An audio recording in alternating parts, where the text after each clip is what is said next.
5 bulan sudah konflik di Timur Tengah tak berkesudahan. Alih-alih menuju perdamaian, perang Iran dan Amerika Serikat yang dibantu Israel justru kian melebar. Saling serang kini merembet, melibatkan banyak negara. Sekutu Iran dan Amerika turut serta menambah ketegangan.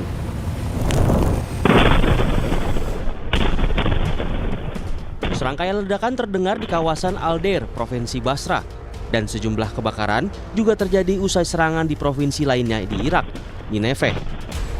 Arab Saudi mengaku bertanggung jawab atas serangan yang dilancarkan ke Irak sejak perang AS-Iran dimulai. Arab Saudi bergabung dengan Amerika Serikat usai infrastruktur minyak dan kapal tankernya terbakar usai diserang milisi pro-Iran Houthi. Namun keterlibatan Saudi dalam serangan patut diperhatikan karena kerajaan sebagian besar menolak untuk sepenuhnya terlibat dalam konflik. Rekaman video amatir warga Irak merekam pasca serangan gabungan Saudi dan Amerika ke markas Unit Mobilisasi Rakyat atau PMU di Provinsi Salah al-Din, Irak. Belum diketahui korban atas serangan yang dilancarkan Arab Saudi bersama Amerika Serikat ini yang menyasar milisi pro-Iran di Irak. Tapi tak semua sekutu Amerika Serikat klaim punya kepentingan yang sama terkait Iran. Israel sebagai pendukung AS nomor 1 telah diperintahkan untuk bersiap menghadapi serangan lebih lanjut tanpa keterlibatan Amerika. Namun Menteri Pertahanan Israel, Israel Katz, tak menampik jika armada tempur Amerika lepas landas dan mengisi bahan bakar di Israel saat menyerang Iran. אנחנו עיקינו פעמיים באיראן, ערוכים להכות בפעם השלישית, כחול לבן. צה"ל קיבל הנחיה, והוא נערך בהתאם, להיות מסוגל לתקוף לבד באיראן. עכשיו אנחנו לא לבד. יש את ארצות הברית, בוא נראה מה היא עושה. האם היא חוזרת למערכה, האם היא עושה את זה בדרכים אחרות. אבל ישראל אמרה, לא יהיה לאיראן נשק גרעיני. לא נאפשר לה לחזור לתוכנית הגרעין שסיכלנו, וגם כן לא נאפשר לה לצבור יכולות שאיימו על ישראל. אנחנו מול איראן במצב טוב מאוד, מצב מצוין.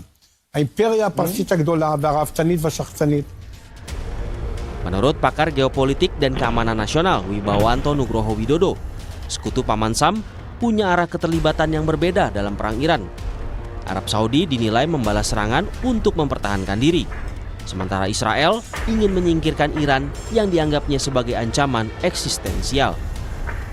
Jadi dari Amerika dan juga dari Gulf Country Council, ya termasuk juga Arab Saudi, khususnya Arab Saudi, itu tidak dalam kapasitas mau menyerang Iran physically, tetapi mempertahankan diri itu.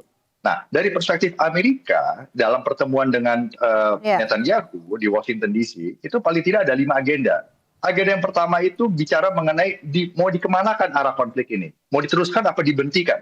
Nah, dari Amerika perspektifnya, satu, memang harus menunjukkan deterrence mereka sebagai superpower, ya. Yang kedua, mereka juga tidak mau sebenarnya larut ke dalam forever war. Sementara Israel itu mempunyai perspektif yang berbeda, Mbak. Israel itu menganggap Iran ancaman eksistensial yang harus dibereskan seawal mungkin. Amerika itu ya tetap akan menggunakan tekanan untuk melakukan yang namanya negosiasi. Jadi korsif diplomasi. Setiap ada serangan militer, disitulah Amerika juga melakukan diplomasi. Jadi ini adalah strategic bargaining, berdiplomasi dengan menggunakan kekuatan militer. Tetapi ke semua pihak itu menahan diri untuk melakukan direct attack. Nah, jadi yang digunakan adalah proxy itu. Terlepas perang Timur Tengah meluas melibatkan sekutu masing-masing, tetapi pertarungan Iran dan Amerika sejatinya masih berkutat di Selat Hormuz. Amerika Serikat teguh menerapkan blokade laut, sementara Iran memperketat pembatasan lalu lintas maritim yang membuat pergerakan kapal-kapal di Selat Hormuz terhambat. Banyak kapal dan tanker berlabuh atau tertahan di lepas pantai perairan Teluk Oman. Media Oman melaporkan, pemerintah Oman terus berupaya mengurangi ketegangan di Hormuz dengan para mitra di kawasan. Sementara Kementerian Luar Negeri Iran menyatakan, Teheran dan Muscat tengah membahas mekanisme untuk memastikan pelayaran kapal yang aman melalui Selat Hormuz. Tetapi, Iran tegas menolak rencana rute pelayaran selatan melalui Selat Hormuz. Wakil Menlu Iran, Kazim Gharibabadi menyatakan, Iran tidak akan mengakui rute selatan bahkan untuk 1 jam pun. Gharibabadi bilang, jika rute yang Iran usulkan tidak diterima, maka tidak akan menerima formula lain dan tidak akan menerima misi internasional yang dipimpin Prancis dan Inggris untuk membersihkan ranjau dari Selat Hormuz. این مذاکراتی که داره با عمان انجام میشه اینها در عین بسته بودن تنگه داره انجام میشه. پس ببینید جمهوری اسلامی چششو در واقع اینطوریه که بسته باشه بگه حالا از مسیر جنوب رد شن. نه، اصرار عمان و حتی طرفای دیگر که با ما در تماسن برخی میانجا میگن آقا حداقل خب از این مسیر برن تا شما تفاهمات رو انجام بدید. به هیچ وجه ما حتی 1 ساعت مسیر جنوب به رسمیت نمیشناسیم. Tak cuma soal itu, Iran juga memperingatkan Trump tentang konsekuensi penggunaan asetnya yang dibukukan untuk mengganti kerusakan kapal di Selat Hormuz. Juru bicara militer Iran, Ibrahim Zulfagari, menyatakan semua perusahaan dan negara yang mengikuti arahan Trump untuk menggunakan aset Iran yang dibukukan tidak akan diizinkan melewati Selat Hormuz. ضمن هشدار به رئیس جمهور جنایتکار آمریکا در خصوص تبعات این اقدام غیرقانونی به همه شرکت‌ها و کشورهایی که از پیشنهاد ترامپ استقبال نمایند و از دارایی‌های بلوکه شده ایران تحت این عنوان استفاده کنند اعلام می‌داریم از این به بعد نیروهای مسلح جمهوری اسلامی ایران اجازه تردد به هیچ یک از شناورهای آنها از تنگه هرمز را نخواهند داد. Lalu, apa reaksi Presiden Amerika Serikat Donald Trump?